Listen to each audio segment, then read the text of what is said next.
Hello, and welcome to Living in the Liner Notes. I'm your host, Enrique Bocanegra, and on today's episode, it's a special one because it's part album deep dive and part interview.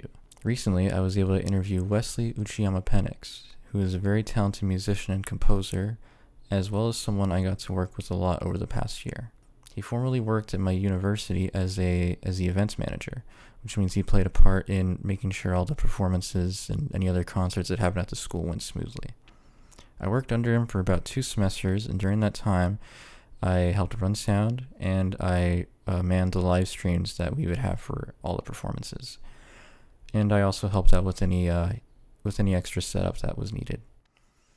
It was a really cool experience, and I got to learn a lot while working under Wes. So I'm really excited that I got to interview him, and I got to pick his brain a bit about an album that was a big inspiration to him. That album being Demon Days by Gorillaz. Demon Days is an album that I really enjoy as well, so it was really cool to sit down and talk with him about it. For those that are uninitiated, Gorillaz is a virtual band created by Blur frontman Damon Albarn, who handles all the music, and visual artist Jamie Hewlett, who of course handles all the art and any other visual aspects for their music.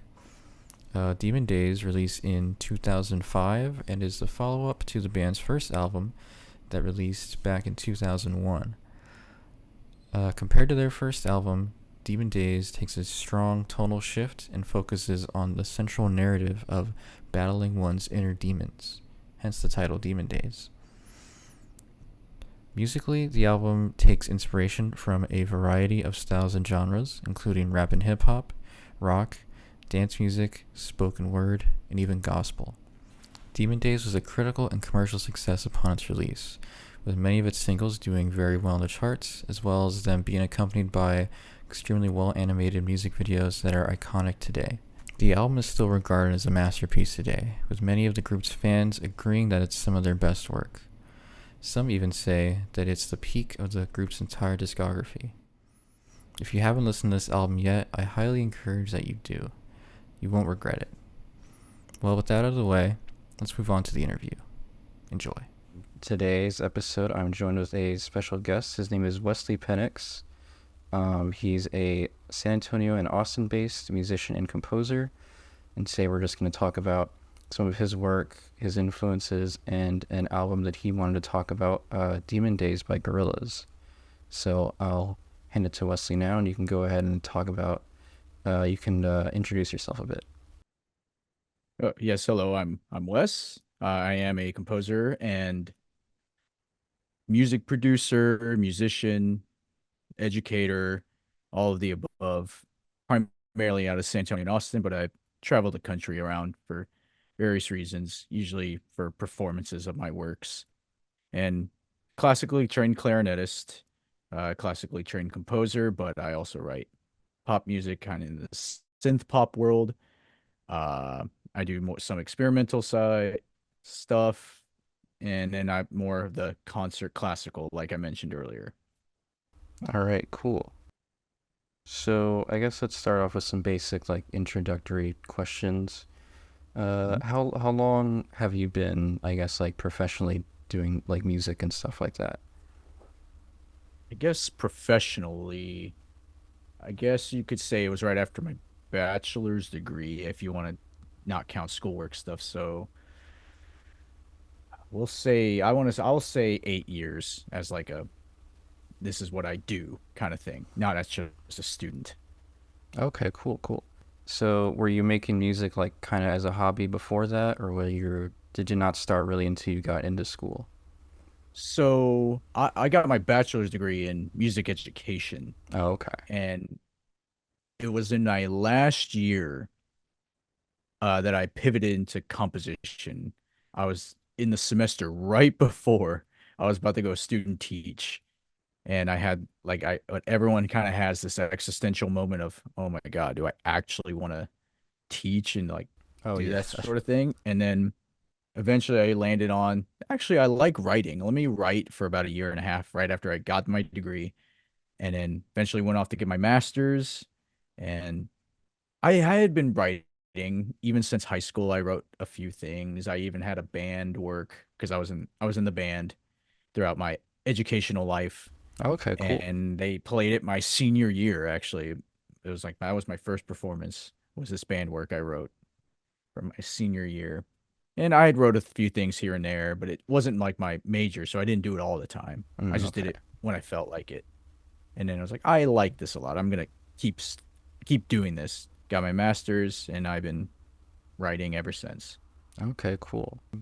So you've been at this for a while, but like before that, was there any did you like maybe listen to a certain song or like an album, or did you go like, did you have any kind of experience that really cemented in your mind that like, okay, this is what I want to do. I should start working towards that. I've always liked music and really, really liked music. So music was always around. She was really into Motown and she was really into that kind of stuff. So by proxy, I'm into that kind of like disco, like Earth, Wind and Fire and Oh yeah. Motown, like Marvin Gaye and all those guys, Michael Jackson. And then I've also was a bit of a rocker. So I like those typical bands like Nirvana, um, Foo Fighters, weirdly enough, kind of the same. And then around 2003, I got really into the Gorillaz Oh, okay. because I don't know, something about them I just really liked a lot. And then I've also liked a bunch of hip hop, so Wu-Tang, Run DMC, those guys were great. And just Eminem, especially in the early 2000s, mid 2000s, was pretty big in my listening. I was kind of a fan of Red Jumpsuit Apparatus, believe it or not. They had a pretty one hit wonder song, and I bought their second album. And then when I got to sixth grade, that's when I really, really liked music because that's when I joined the concert band. I was Oh yeah. started playing clarinet, and I was like, okay, yeah, this is fun. I like this a lot. And I didn't know what I was gonna do. I just figured I'd do something with music. That I Okay, guess it was cool. sixth grade that was like, yeah, I'm doing music. I don't know what, but I'm doing music. Yeah, that's cool. So you mentioned you've done a lot of different styles and different things in regards to music. Do you have a recent project that you're really like proud of, or that that you thought you did really well with? So I have a few actually. So just I don't want to say just finished because it was back in October, November, and December. I did this like chamber opera, which is basically a short form opera for very small cast. Um, and it got adapted into a movie, Oh, and it was a really good concept. It was about language and how it ties to your identity, how it ties to your culture, to and in some cases to your faith. And they made it into a film. It was part of the university I was working at the time, University of Texas at San Antonio, and it's kind of getting some steam lately. So, recently won a Remy Award at the International Film Festival in Houston. It just got selected for a showing at the Cine Festival in San Antonio, oh which wow. probably by the time this comes out has already happened. Yeah. Um, and so that's one aspect. And then I have another project that I'm working on currently, but I've had two things come out of it. Is this piano and post-processing piece where it's just piano and then I just completely screw around with it with effects Oh, okay. Yeah, into the cool. DAW and add a few electronic sounds here and there. But mostly it's just piano and effects. That sounds pretty cool. Okay. And you mentioned the film. I think I remember I was looking at your website and I did see that on there. Did you have a lot of input on like how the film would go, or was it more they just kind of asked to use your music and build off of it? So it was interesting. So the I got commissioned to do the opera. So it was kind of going to be at the same time. So it was an opera, and we knew it was going to get filmed at the same time. So it's an opera, but and it is adapted. but we wrote it with in mind that it was going to be adapted to Okay. film. All right. So I had a lot of input. I got to go into the kind of a lot of the pre-production meetings. I kind of oversaw a little bit of the post production. And I tried to leave a lot of to the kind of decisions to them. I was like, I don't want to deal with that. I kind of want to see where you guys take it. And there are some aspects where the staged opera are different than what happened on the film. So, and it was really cool to see that, people see things differently because all they had was the libretto, so the words and the music that we recorded. So we recorded it first. So when the actors were singing it, they were lip syncing. So they Okay. had that ahead of time. Right, right, right. Okay.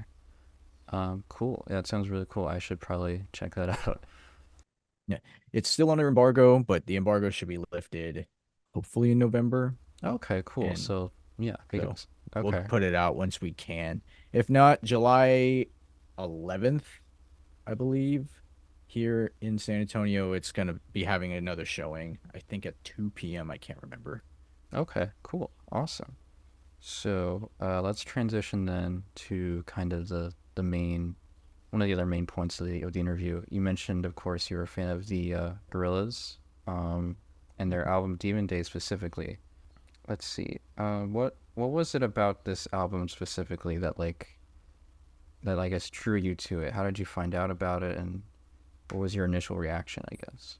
So that was the album that like made me a Gorillaz fan because that was Right. like the I kind of knew about them, and that was the Feel Good Inc. was like all over the place at the time, somewhere around 2003, 2004, when Demon Days came out. I was like, wow, that's a pretty sick tune. And I think that was the first album I bought with my own money at the time. I remember constantly listening to it in my room all the time. And it's an insane blend of just various styles, and you can tell there's so much character. And I'm a big proponent of collaboration on everything. So, the rappers and and then later on they get some more traditional pop singer songwriters people, but he just that I feel like Gorillaz is just him experimenting with sound. Like for example, Oh Green World Oh had yeah. it was just this insane conglomeration of sounds. November Has Come is a very interesting form and sound to it. Feel Good Inc. is like the kind of like, hey, this is the Gorillaz in a nutshell kind of song. Oh yeah. Then you got really weird ones like White Light and then Fire Coming Out of the Monkey's Head. Very storytelling, which is Yeah. It's all the like first time I ever spoken heard that word. in a song. Yeah. So I was like, Oh yeah. hmm. Yeah. And I think for me, Feel Good Inc. was kind of where I first got into them. Also, that was around like high school for me though. So this is like 2013, 2014, I think. So I was kind of late to the game, I guess. I think around that time they were on a hiatus. But yeah, I'd come across that song, and I remember initially hearing it like way back when I was like a kid, because I think it was on a commercial for like That's When I Call Music Volume whatever or something. And I remember just yeah, like a sounds little about small right. snippet of it that I heard. I was like, that sounds, what is that? I that stuck out to me really distinctly. And then to hear it again years later, I was like, oh, okay, this was that song I heard as a kid. So I guess, so since you're a big fan of the album, are there any aspects of it that you kind of try to like evoke in your own music, or that you kind of try to not like replicate, but you hear something, you're like, okay, I kind of want to have that sort of style in my own work, I guess.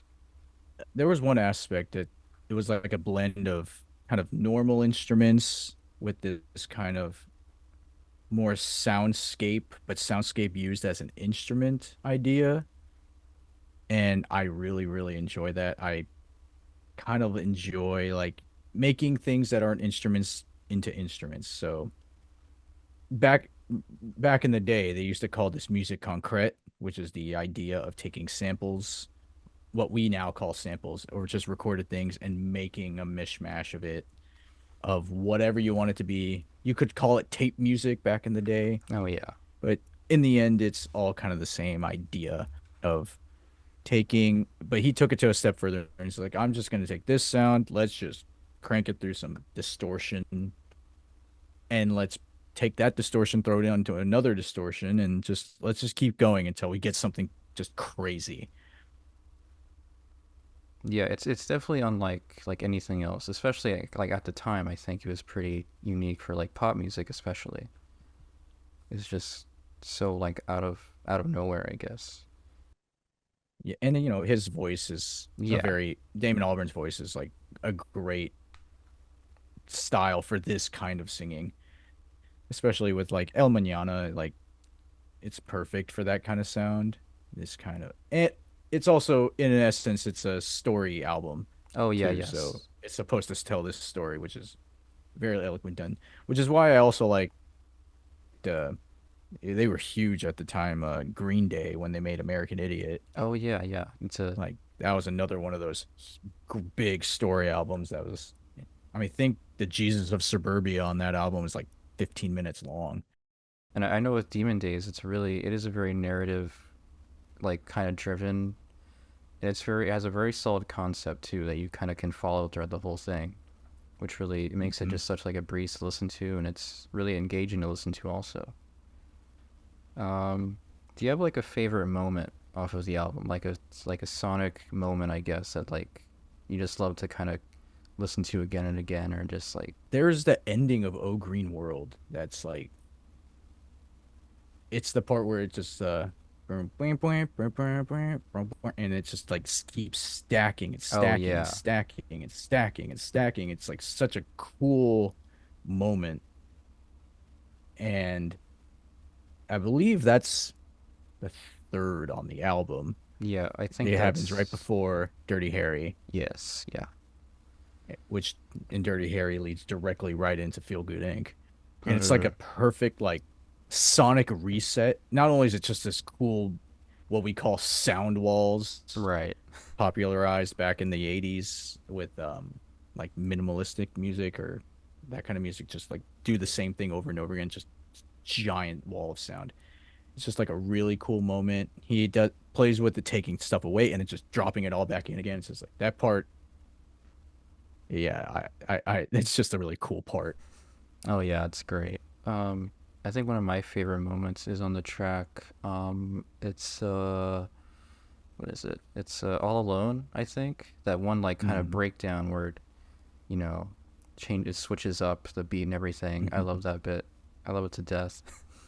It's great. Yeah, yeah, that one is like genius in the sense that it obviously it perfectly like just does the same thing over and over and over again, but then just divert your expectation and just boom, hit that. And that's one of those like I there's like at least three tracks on that album I consider Damon Albarn's just like experimenting and just having fun. Oh yeah. He always has like two or three of those, and that's one of them. That one and White Light, and then probably O Green World, the ending, of course, of that one.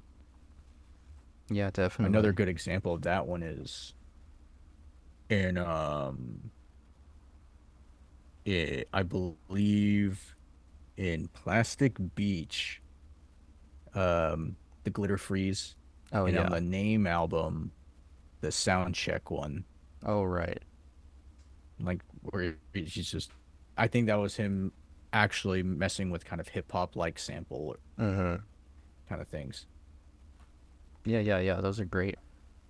I think the Plat whole first album is just him just screwing around and just figuring out what he wanted to yeah, do. it's a very like it's a huge diversion from what he was originally doing with like Blur and stuff, Oh where it yeah. was very like Brit pop and rock and stuff. This is all Mhm. the first Gorillaz album is all like hip hop and reggae and dub and like all those other genres. Yeah, just I think he just was like, I want to do these things. I need to do something, and then he worked with Jamie Yeah. to make this to give him his outlet of doing whatever the heck he want without the idea of, well, he's Damon, he has to do the woohoo thing Yeah, he over has and to over and do over yeah, again. exactly. I think So we're kind of at the end here, since I only Mm. wanted it to be about 20 minutes. So, Oh goodness, so uh, fast. yeah, right. So, wanted to thank you again for joining me and being here. Um, is there anything you would like to like plug, any socials or anything upcoming to be on the lookout for? Um, yeah, I mean, you can Google my name, Wesley Penix. My website's on there. I have my Instagram, WSUP_music. I'm currently working on my second synth pop album, and that's entering the final stages very soon, and should be getting into the mixing mastering stage any second now. And then I have that piano and post processing thing that I'm also working on. That don't know when that will come out, but that's still in the works. So be on the lookout for that. All right, cool. Awesome. Thank you again. All right, thank you. Thank you all for watching, and I hope you enjoyed. And a big thank you to Wes for agreeing to do the interview. Stay tuned for the next album deep dive. I'll see you all then.